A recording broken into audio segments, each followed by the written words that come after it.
রোগটির নাম PLID, prolapse lumber intervertebral disk. প্রিয় দর্শক আসসালামু আলাইকুম। কথা বলবো পিএলআইডি বিষয়ে। প্রলাপস লাম্বার ইন্টারভার্টিব্রাল ডিস্ক এই ডিজিজের কারণে আমাদের দেহে কোমরে ব্যথা হয়, কোমর থেকে পায়ের দিকে ব্যথা নেমে যায়, ব্যথার সাথে অবশ ভাব, একটা টিংলিং সেন্সেশন থাকে।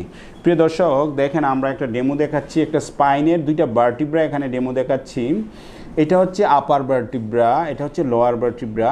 এই দুইটা ভার্টিব্রার মাঝখানে একটা স্পেস থাকে, সেটা হচ্ছে ইন্টারভার্টিব্রাল স্পেস, যেটাতে ইন্টারভার্টিব্রাল ডিস্ক থাকে, আমরা এটাকে আইভিডি বলি।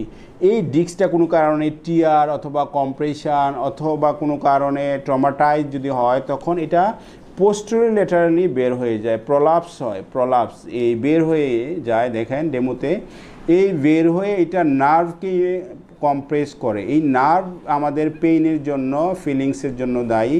এই যে আবার দেখেন চলে যায়, আবার এই চাপ দেয়, এটা সামনের দিকে ঝুঁকে কাজ করলে হয়তো বা বেশি হয়।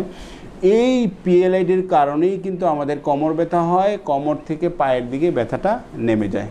প্রিয় দর্শক, আমাদের এই ভিডিওটা দেখার জন্য আপনাদেরকে ধন্যবাদ। আসসালামু আলাইকুম রহমতুল্লাহ।